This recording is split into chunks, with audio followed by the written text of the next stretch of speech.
Selamat malam semuanya, Shalom, pemuda remaja Kabupaten Sragen dan umat Kristen yang saat ini berbahagia. Puji Tuhan, luar biasa atas berkat-berkat yang Tuhan berikan bagi kita semua. Kembali lagi malam hari ini kita berada di program GG Daily dan saat ini sedang berada di salah satu gereja di GKN Jedes, yaitu di Kecamatan Sambirejo, bersama narasumber malam hari ini yang sangat luar biasa.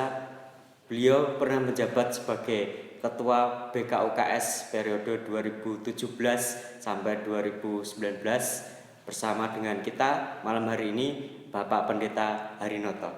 Selamat malam Pak Pendeta. Malam. Ya.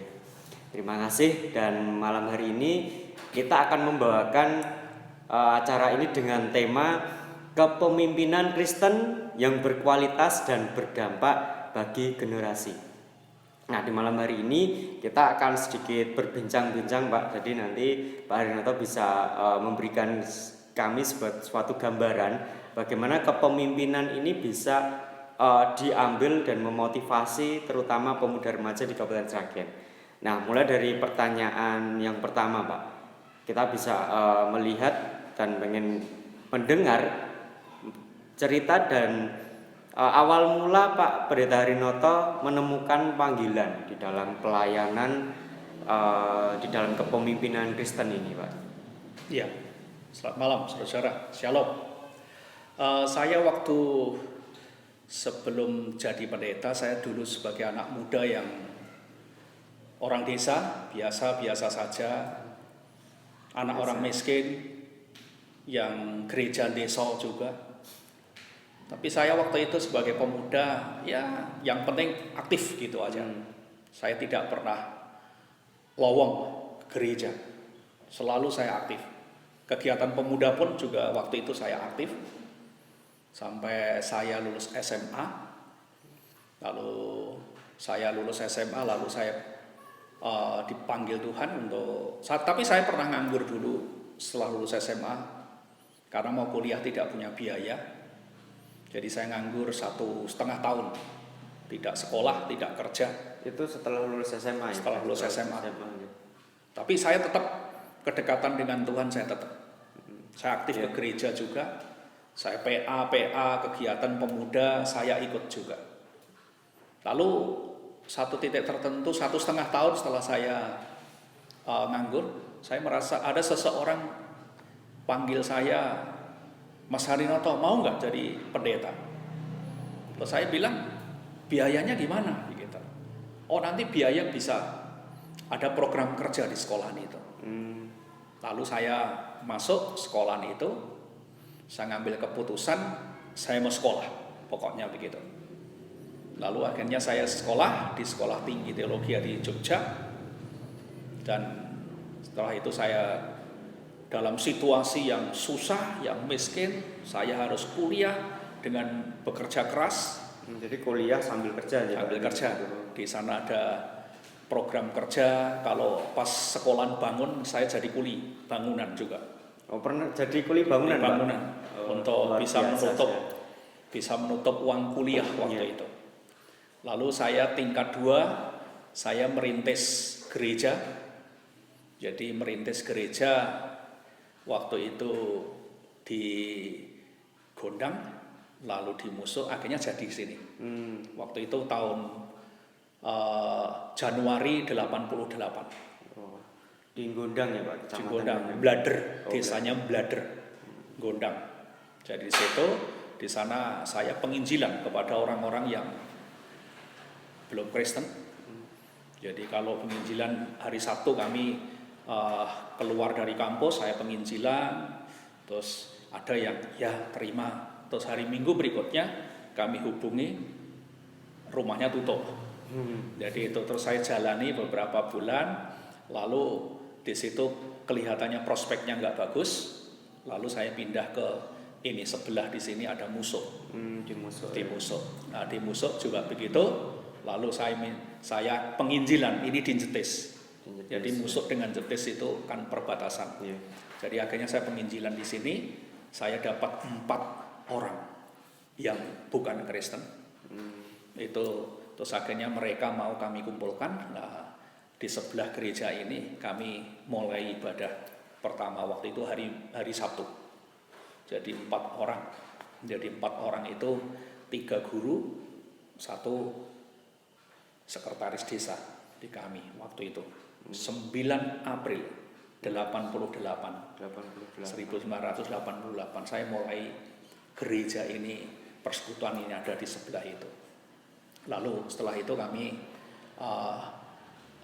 lama-lama kami diberikan gereja di tempat ini, diberikan tanah, ini tanah desa, kami bangun itu. Dan itu bisa bertahan sampai hari ini ya Pak? Sampai hari ini Tuhan percayakan jiwa-jiwa yang jiwa-jiwa yang awal mulanya memang ya penginjilan mula-mula memang pasti ada penolakan dan lain-lain, tapi semangat perjuangan dari Pak Arinoto ternyata membawa sampai hari ini beliau bisa tetap setia menjadi hamba Tuhan seperti itu ya Pak ya. Waktu itu saya sebagai orang muda, kan perintisan masih muda tingkat 2 begitu, ya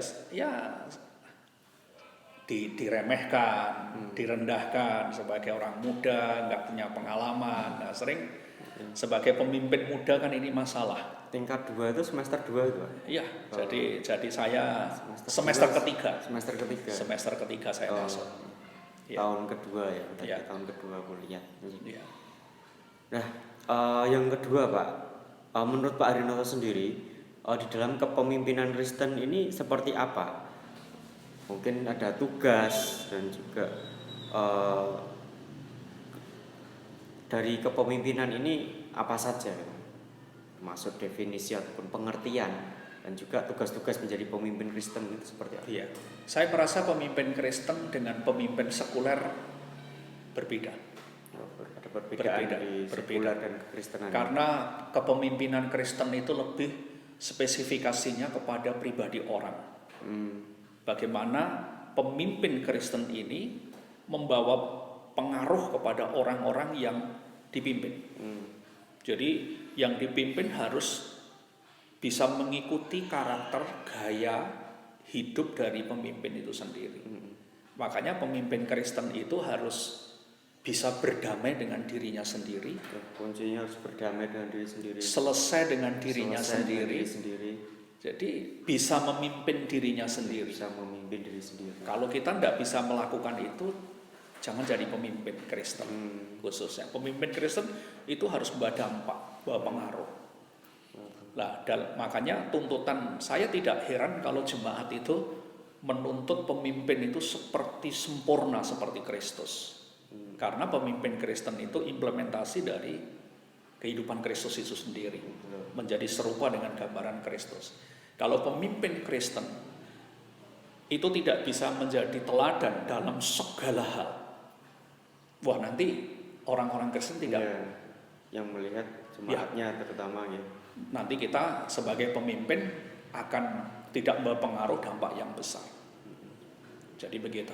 Jadi saya melihat pemimpin harus begitu. Lalu kalau tugas-tugasnya kira-kira apa aja Pak yang bisa dikerjakan oleh pemimpin Kristen itu sendiri? Pemimpin Kristen pemimpin Kristen dalam arti sebagai pendeta? Ya sebagai pendeta dan juga mungkin ada kelompok semacam kayak organisasi kayak kemarin di PKUKS seperti itu.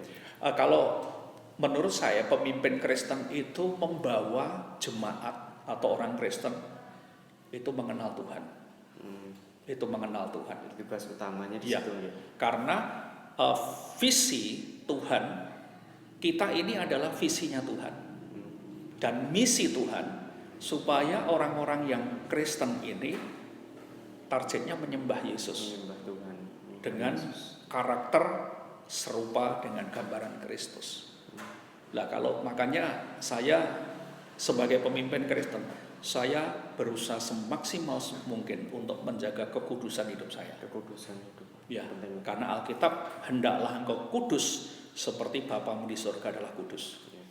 Kalau pemimpin Kristen tidak kudus, tidak akan berdampak besar. Betul. Karena Roh Kudus adalah kudus. Ya. Jadi itu.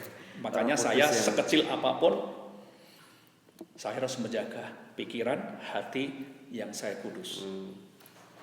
Ya, itu penting sekali ya teman-teman, bagaimana kita menjaga kehidupan kita untuk tetap kudus. Nah, kemudian kalau kita membahas soal kriteria ini Pak, jadi kriteria-kriteria apa yang dibutuhkan oleh seorang pemimpin Kristen? Yang istilahnya mungkin itu harus ada dan harus muncul dan harus terlihat kriterianya. Kriterianya pemimpin Kristen itu saya kalau melihat, saya cocokkan dengan Alkitab itu harus menjadi teladan. Harus menjadi teladan. Nah, itu, harus menjadi kok intinya harus menjadi teladan. Teladan di situ dikatakan, makanya di Timotius kamu harus menjadi teladan supaya kamu tidak direndahkan gitu, dalam kasih, dalam perkataan, dalam perbuatan. Jadi teladan kuncinya itu. Lah, pemimpin harus memberi teladan karena pemimpin mau tidak mau adalah figur keteladanan. Figur keteladanan itu sendiri. Iya, saya melihat banyak orang Kristen kecewa karena pemimpin. Pemimpin yang tidak menjadi teladan yang baik. Tidak selesai dengan dirinya sendiri, malah bikin heboh, bikin move, apalagi sekarang di era HP itu sering malah pemimpin malah curhat di media sosial, seperti itu malah buat saya itu bukan pemimpin. Pemimpin itu harus selesai, tidak boleh curhat di apa itu namanya di status. Sering saya melihat begitu, itu kan menimbulkan interpretasi yang nggak bagus kan. Betul. Wah, ini pemimpin baru apa ini kan begitu. Pemimpin itu mestinya kalau curhat adalah kepada Tuhan. Ya. Gitu. Jadi tidak semua orang harus tahu apa yang dialami gitu ya Pak. Karena juga itu terkadang ada beberapa teman-teman ya, karena menjadi pemimpin Kristen itu tidak mudah. Karena memang hidupnya dilihat jadi teladan, tetapi di tengah situasi itu ya karena eranya memang semua sekarang pakai gadget, kadang salahnya share di situ ya. Dan itu sebenarnya tidak bagus ya sebenarnya di situ. Ya. Karena pemimpin harus keteladanan dalam banyak hal, dalam perkataan, dalam penampilan, ya, dalam menyambut orang, dalam berkata-kata, dalam menggunakan gadget, begitu. Saya diajar itu sebagai pemimpin begini. Kalau kami baru ngomong-ngomong, mungkin ngomong-ngomong gitu. Ketika saya kemarin ke Singapura, itu kami diajari, kami rapat. Setelah rapat kita makan. Jadi kita diajari di sana ketika kita makan tidak boleh pegang HP.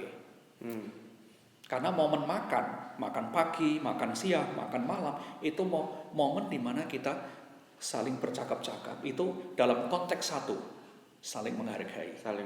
Nah, pemimpin harus begitu. Jadi kami dari berbagai negara, gitu. Kami kan kemarin rapat dari 15 negara. Jadi di Singapura, jadi kami makan gitu, tidak ada yang pegang HP semua. Mereka saling cerita, kita mendengarkan, itu cara menghargai pemimpin begitu. Tapi ketika saya di Indonesia melihat teman-teman itu malah ketika kumpul malah main HP masing-masing semua. Nah ini yang saya merasa ini hal kecil loh, hal kecil. Kalau pemimpinnya sendiri nggak jadi teladan, kira-kira nanti anak mudanya mau jadi apa? Nah ini saya punya visi di sini. Karena nanti hati-hati HP itu bisa menggeser Tuhan dalam hidup kita. Iya. Jadi buat teman-teman memang harus hati-hati sekali kaitannya dengan menggunakan gadget, medsos dan lain-lain. Terutama teman-teman yang dipersiapkan menjadi pemimpin Kristen ini harus mulai belajar dari sekarang. Ya. Bagaimana menghargai, bagaimana menjadi teladan bagi teman-teman yang lainnya. Tetapi kaitannya dengan cara menemukan visi misi dalam kepemimpinan Kristen itu sendiri Pak, karena terkadang kita mau dipimpin atau kita mau memimpin, tetapi visi misi itu terkadang kita juga masih bingung apa ya visi misi dan bagaimana cara kita menemukan visi misi yang dari Tuhan untuk kita lakukan sebagai pemimpin Kristen itu sendiri. Saya mempelajari Alkitab, sebetulnya kita ini adalah misinya Tuhan. Jadi kita sendiri ini misinya Tuhan. Misinya Tuhan. Jadi kita ini alat dari misi itu. Jadi supaya kita ini membawa dampak. Jadi membawa dampak, makanya kita ini misinya Tuhan supaya kita menjadi saksi, menjadi berkat, menjadi imamat yang rajani. Imamat yang rajani itu pengantara atau penghubung antara orang yang belum kenal Tuhan dengan Tuhan. Jadi supaya orang yang belum kenal Tuhan atau belum Kristen itu melihat kita itu akhirnya mengenal Yesus. Akhirnya mereka memuliakan Yesus. Makanya kita sebagai orang-orang Kristen, kita harus tahu kita ini misinya Tuhan. Nah, Tuhan punya visi apa? Supaya orang-orang yang melihat kita menyembah Yesus. Itu. Bukan kita membuat visi sendiri gitu. Kalau saya mempelajari Alkitab begitu. Jadi begitu. Iya. Karena memang itu terkadang sulit untuk dipahami ya. Iya. Jadi sebenarnya itu sederhana bahwa ketika kita memahami bahwa kita itu sebagai misinya Tuhan, harusnya kita tidak perlu bingung untuk menemukan visi misi karena kita bisa melakukan langsung dari apa yang Tuhan perintahkan itu sendiri. Dan itu luar biasa sekali. Jadi untuk pemimpin-pemimpin Kristen harus pahami itu ya. Iya. Nah terus terkadang gini Pak, ada juga pemimpin itu memang mengalami masa-masa kekeringan rohani, mengalami masa-masa kesulitan di dalam melayani. Mungkin ada kendala, mungkin ada istilahnya semacam satu titik tertentu di mana dia itu benar-benar dalam posisi jatuh, posisi down, dan mungkin juga bingung harus ngapain. Nah pemimpin itu tidak jauh dari situasi-situasi seperti itu Pak. Nah itu bagaimana cara menumbuhkan iman itu tetap bisa kita dapatkan untuk mengerjakan itu dan tidak kering dan terus menyala untuk melayani Tuhan. Ya, pemimpin juga manusia. Ya. Pemimpin bisa jatuh dalam dosa. Kalau jatuh dalam dosa di 1 Yohanes 1 ayat 9 itu kan, jika kamu mengaku dosamu, Allah adalah setia dan adil. Dia akan mengampuni dosamu dan menyucikan kamu dari segala kejahatan. Jadi Tuhan memberikan solusi ketika pemimpin itu jatuh. Tetapi kalau jatuh jangan terlalu lama berkubang di dalam kejatuhan. Cepat bangkit, rendah hati, akui dosa, kesalahan itu apa. Lalu membangun hubungan yang intim dengan Tuhan. Jadi komitmen itu kan bisa diperbarui setiap hari, komitmen. Kan begitu. Apalagi Tuhan masih memberikan kesempatan kembali kepada kasih yang mula-mula ya. Iya, Nah, kasih itu yang mula-mula penting sekali juga. Nah, sering pemimpin kenapa mengalami kekeringan rohani? Itu karena pemimpin ini disibukkan dengan hal-hal yang sifatnya duniawi. Terlalu sibuk dengan hal duniawi, mungkin terlalu sibuk dengan banyak pekerjaan, terlalu sibuk dengan bisnis barangkali, lupa hubungan pribadi dengan Tuhan. Nah, hubungan pribadi dengan Tuhan itu melalui apa? Baca Alkitab setiap hari, berdoa setiap hari, di dalamnya ada pujian penyembahan. Nah, dengan rutinitas seperti itu akan membangun hubungan kita dengan Tuhan bagus dan kita tidak akan mengalami kekeringan yang luar biasa. Kekeringan itu tadi karena apa? Tuhan sudah digeser, dikesampingkan, sudah tidak menjadi daya tarik lagi. Seperti orang jatuh cinta itu nggak jatuh cinta lagi, begitu loh. Itu. Jadi di situ. Kalau di kitab Hakim-Hakim itu bangsa Israel itu ditinggalkan Tuhan 18 tahun itu karena apa? Menyembah berhala. Yang kedua itu meninggalkan Tuhan. Meninggalkan Tuhan artinya sudah tidak tertarik lagi sama Tuhan. Tidak mencari Tuhan. Iya. Kalau menyembah berhala tadi menggeser Tuhan. Jadi begitu. Terus yang kedua adalah tidak tertarik lagi dengan Tuhan. Yang ketiga tidak beribadah kepada Tuhan. Nah, tidak beribadah. Makanya kalau pemimpin Kristen itu sudah tidak suka lagi baca Alkitab, berdoa, hati-hati. Apalagi pengkhotbah. Pengkhotbah jangan sampai persiapan malam minggu. Khotbah untuk minggu tidak boleh. Saya kalau siapan khotbah paling tidak saya 1 minggu. Saya malam minggu itu tinggal mengganti ke bikin PowerPoint di laptop. Jadi itu saya sudah punya catatan yang saya siapkan, saya doakan, saya pikirkan sasaran saya apa khotbah hari Minggu. Nah itu. Makanya saya kalau khotbah dalam masa-masa Covid ini saya selalu memberikan khotbah semangat, kekuatan kepada jemaat bagaimana menghadapi situasi yang menakutkan, mengkhawatirkan, mencemaskan ini. Jadi begitu, saya selalu begitu sehingga jemaat bisa bijak dalam bertindak tetapi tidak ketakutan dalam beraktivitas karena kita adalah anak-anaknya Tuhan. Iya, betul sekali. Gitu.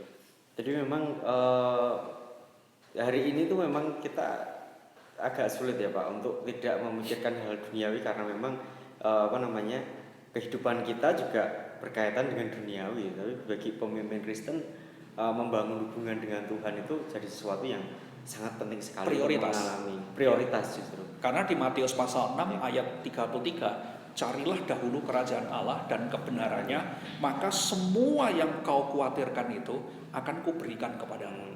Dan ayat di atasnya, Bapamu di surga tahu bahwa kamu memerlukan semuanya itu. Makanya kalau orang Kristen, khususnya pemimpin, kalau pemimpinnya kering nanti jemaatnya kayak apa? Lah makanya jangan sampai nanti hubungan kita dengan Tuhan nggak beres. Makanya di situ carilah dahulu. Dahulu itu prioritas. Hidup sebagai pemimpin ada prioritas, jemaat juga ada prioritas. Yang didahulukan apa? Carilah dahulu kerajaan Allah. Kerajaan Allah itu pemerintahan Kristus. Jadi kita tunduk kepada Kristus. Carilah dahulu kerajaan Allah dan kebenarannya. Kebenarannya adalah firman Allah.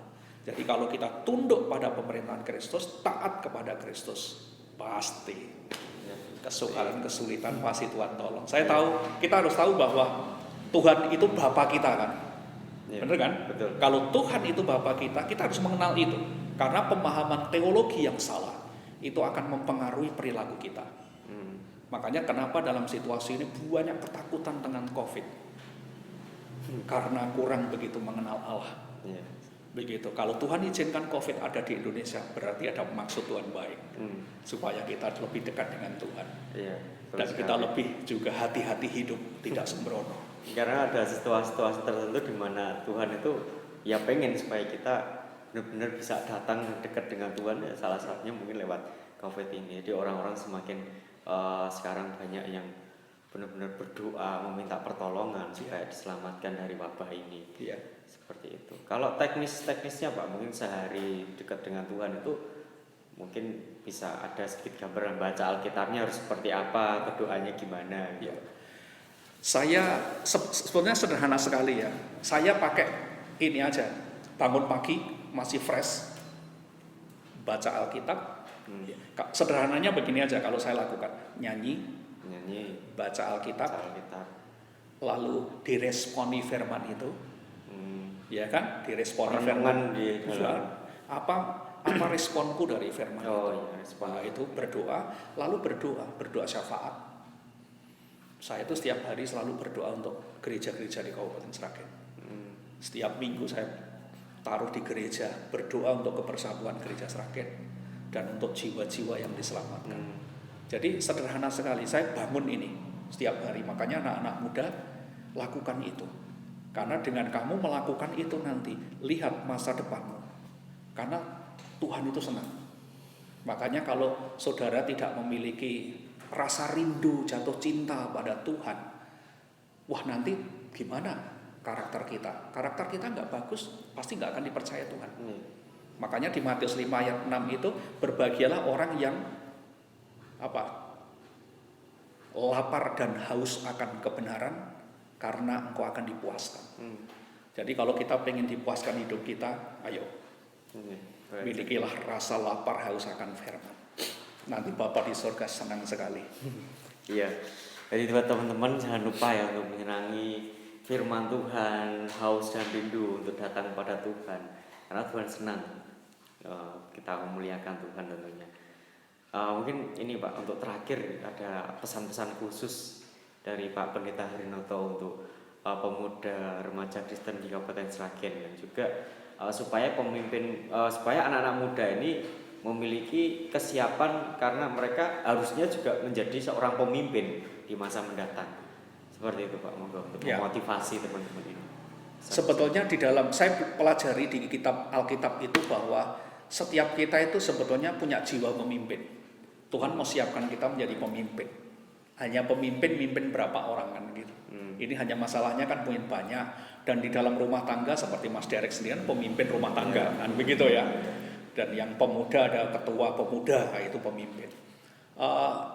Sebagai pemimpin Mari anak-anak muda, kita akan dipercaya Tuhan yang hebat, menjadi orang yang hebat. Saya dulu wong desa juga. Saya wong desa, saya dulu ndak merasa seperti ini begitu. Saya bisa keliling luar negeri, Indonesia, saya sudah keliling Indonesia.